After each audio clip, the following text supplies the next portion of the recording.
ยพี่น้องนี่พี่น้องพี่น้องอันนี้น้องเนาะมาจากเมืองสานไส้บ้านบังทัดหน่อยเนาะ ตับท่าสบายดีบรรดาเขตบรรดาปุเทนทั้งเบิดเนาะเอาห้ามแล้ว เจ้าขออยากให้เชิญสู่ทางสถานที่เนาะพยายามรับสนุนแต่เบี้ยสีเก็ตกับนวันเท็กหนึ่งจัดมาเรียบร้อยนะจัดมาแค่2นะให้กลับมามืด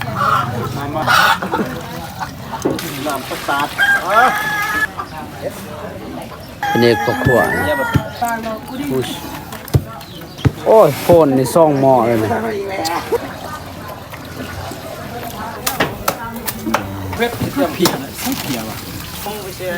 เกียมเห็ดเจียวนะ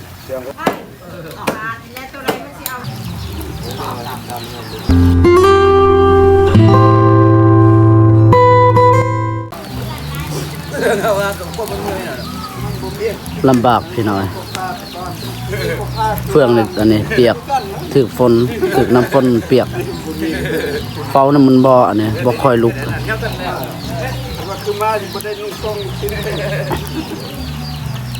เฝ้าแบบเป็นโตเลยนะ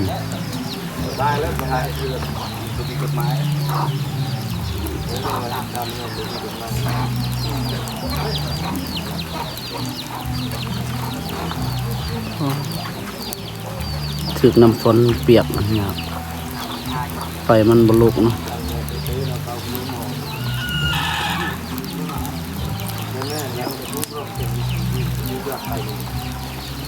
ความลำบากเนาะ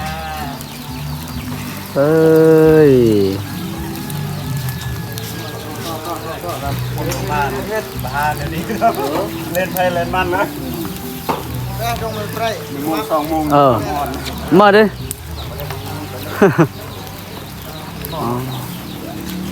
พอเลยเป็นตัว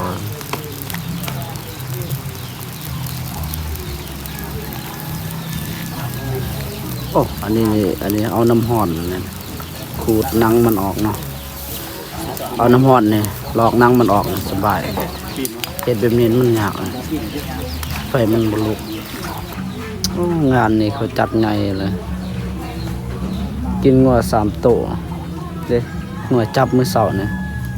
3 ตัวอันนี้ตัวนี้ก็ได้เฝ้าแล้วเนี่ยตัวนี้เฝ้าแล้วแล้วก็ตัวนึง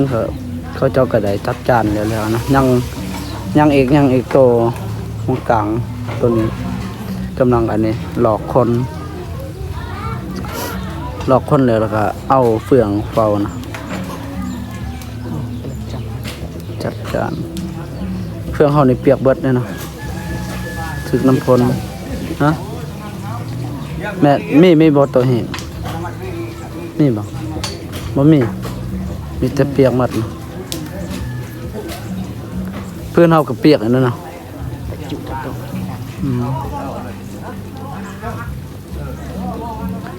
เกี่ยมแล้วว่าเฮานี่แล้วแล้วว่าทางนั้นไปเกี่ยมแล้วเฮาสิได้ย่ออันนี้ตัวนี้อีกส่งให้เขาจัดการครับจัดเลยเด้เกี่ยมแล้วนะเฮาได้ไปเ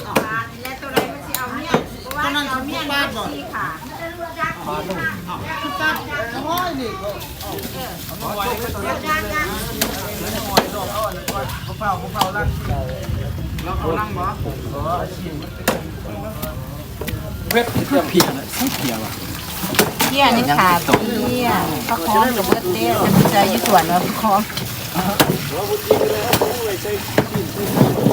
อยู่ไหนเบิดหรอเว้ย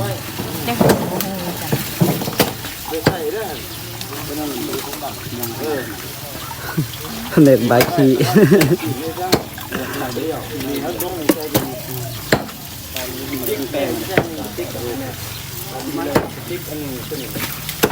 น่ะ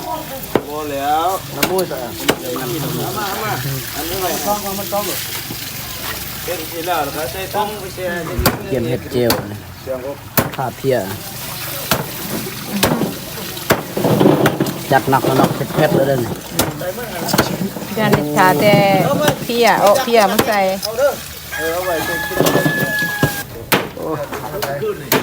ทั้งกีทั้งกินวันนี้ จัดการ3โตวเรียบร้อยแล้ว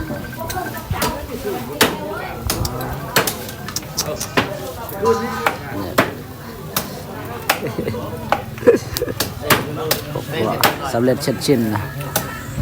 เรียบร้อยได้กินแล้วอันน้องเขาเฮ็ดปัญญาหรอก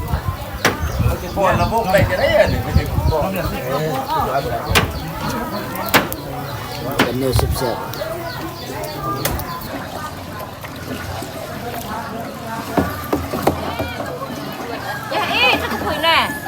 บ่ใส่แม่แม่จำเลยคุยแม่นั่นนะมีเกียรเอาจังอ่ะที่ละมูราม เป็นเนื้อขวาเนาะ แม่หัวหน้าเนี่ยคุณนายเยอะ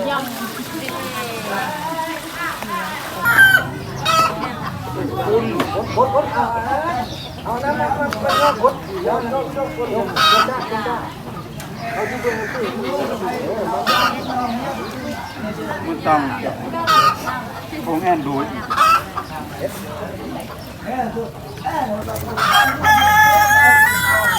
ใส่ตื่นอีกพอนะ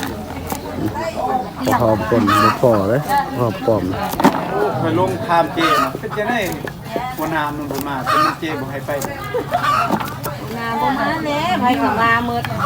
มาหมด เอ้า เอ้าหัวหน้าเขามีพักต่อ จักคอยจักลูกสาวจักลูกเคยไผสิอยู่สวน อันนี้นี่กะเกียมสิปรุงใหม่เพราะว่าเก็บคนมานำลัง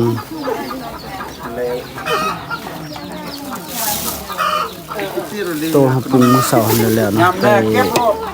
อันนี้เสิร์ฟเรียบร้อยแล้ว เป็นไรนี่ไงจังปลา อันนี้นี่ก็ เกี่ยมเฮ็ดอันนี้สิปรุงใหม่นะเวลาที่คนมานำหลังยันสิเข้าใจสิบ่ทัน น้ำจ้องเปลี่ยนเลยเดิมบอกหน่อย โอ้ยโพนนี่ซ่องหม้อเลยนี่หม้อใหญ่นี่อ๋อ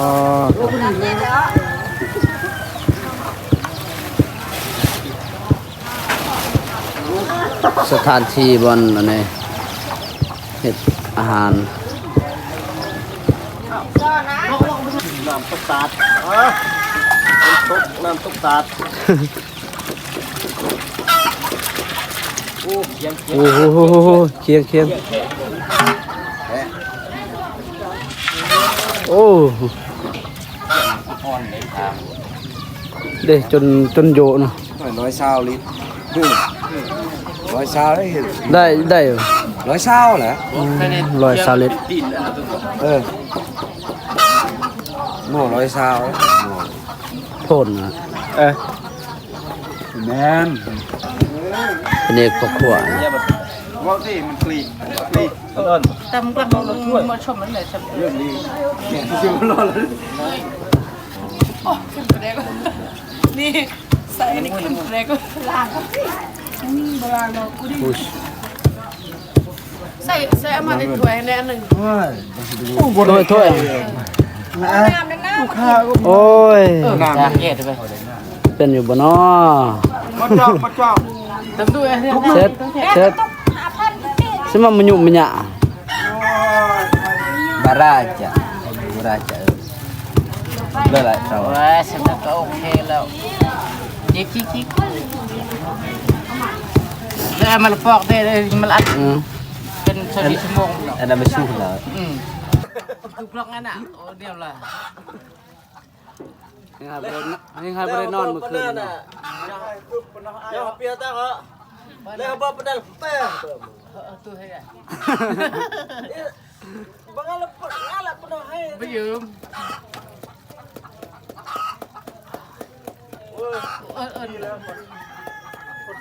mèo ơi เต้น nang mèo ơi khỏi sao vô ế đó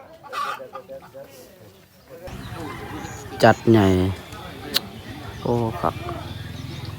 ตูดติ้นนี่เขาสร้างในเก่าสุดหมดนี่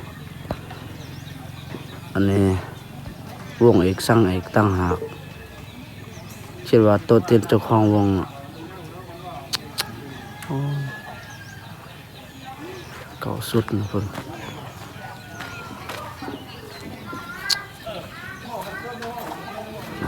โอ้คัก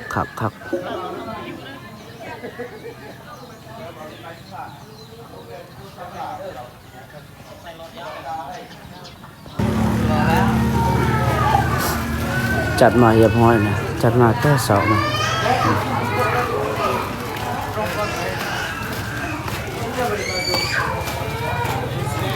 ได้ในใหญ่ข้าวน้ำ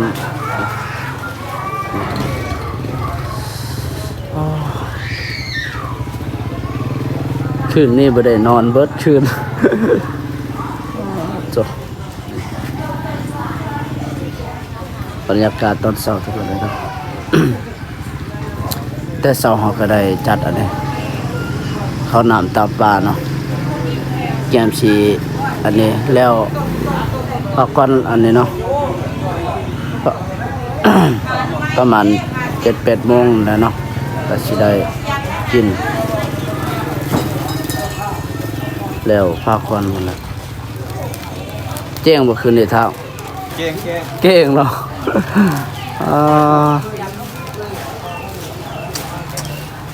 ยายตอนนี้ครบแล้วเนาะ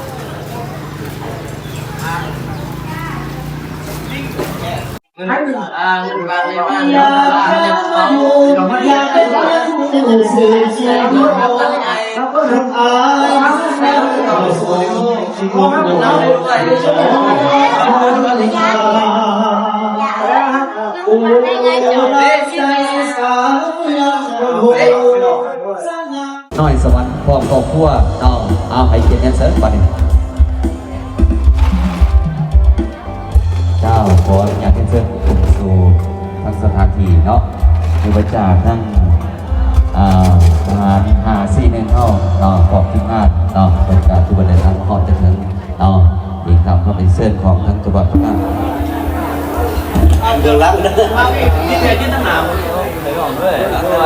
เนาะทำท่าสบายดีบรรดาเขตบรรดาผู้เทนทั้งเบิดเนาะ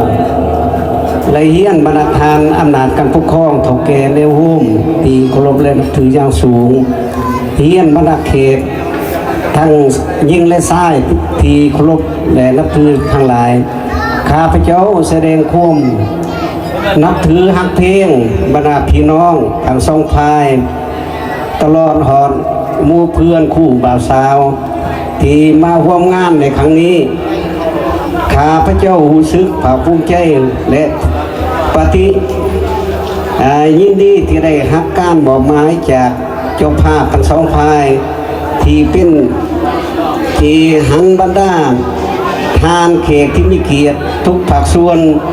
ที่ได้สละเวลาอันมีค่ามาร่วมงานของพวกข้าพเจ้าพร้อมเดียวกันนี้บรรดาทานยังได้นำเอาวัตถุปัจจัยและนำเอาความสามัคคีหักเพลงอันอบอุ่นมีบรรยากาศที่คึกคืนม่วนซื่นและมีผลสำเร็จเป็นอย่างดีบรรดาเขตบรรดาทานที่หักเพลงทั้งหลายดังที่พวกเฮาได้รับรู้ตามการสื่อเชิญและบอกเราในสถานที่พี่น้องหมู่เพื่อนล่วงหน้ามาแล้วว่ามื้อนี้เป็นมื้อสันวันดีมื้อมีวันชอบมื้อประกอบวันงานเมนวันวิวาห์มหามงคลคู่สมรสใหม่ระวังข่าวปัญญาและนางพุทธสมัยบ่เนาะครูฮักมักขอรวมมุ่นซืนเป็นสิริบุญคุณให้แก่ครูสมรสใหม่ขอขอบใจเนาะต่อไปนี่ขอมอบให้เอาน้ำแล้วให้เห็นวัตถุทุกทานเด้อเอาเจ้าเอาทั้งพ่อดองใช่ไหมมาอวยพ่อเดี๋ยวคนนี้บานนี่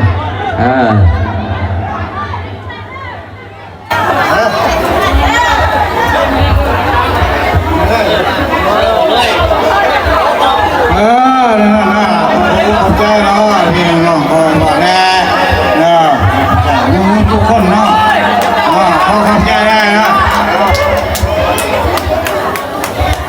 เดี๋ยวพอเขาเด้อ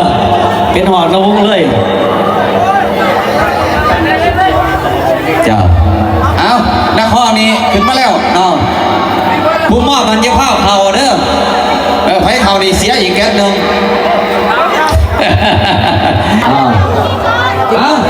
ให้เจ้าเมาหอมแก้วเจ้าสาวกัน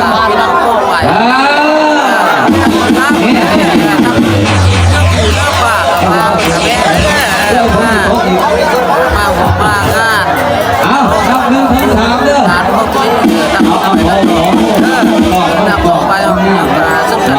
ไปที่เป็นมือก่อนมือก่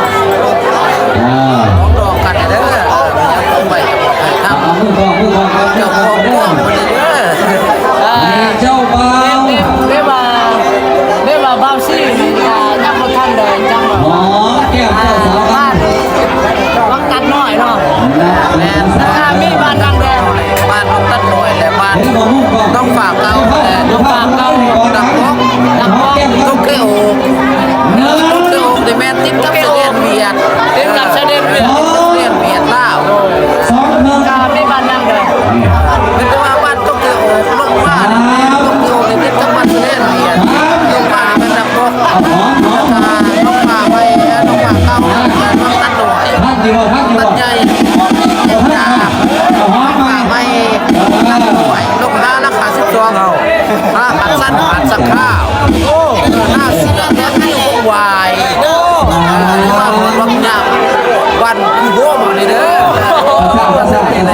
คือว่ามันตัดน้อยนะพวกไก่สุดโอ้แล้วมันไก่สุดได้หันต้องเลี้ยวไก่สุดโอ้บ้านไก่โอ๊กไปหน่อยไก่สุดแม่บ้านว่าท่านอีกอ่ะว่าเมื่อก่อนเลยเมื่อก่อนคนไทยเลยเอาไปเอาไป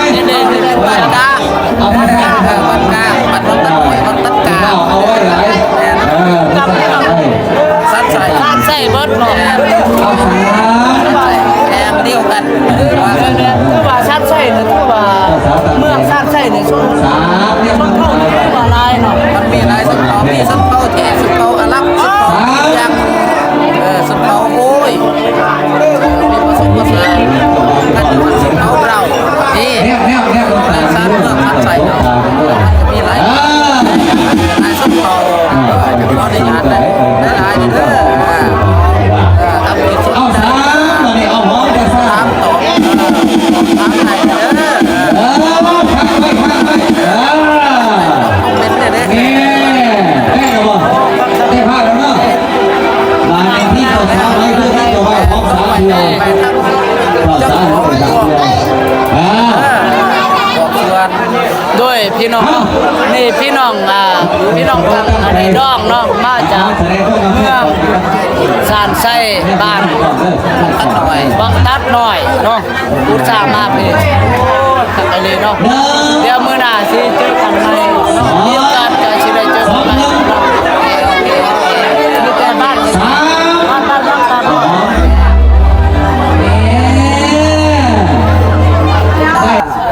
ผู้สู้นะแล้วบันจี้มันเจอแล้วผมไปกันเถื่อนนี่เขาก็เกินลูกบันจี้นี่ นางเตอร์เนาะ มันเจอมาแล้วผมมาแล้วเลย นาง จะไปลงไป ขนม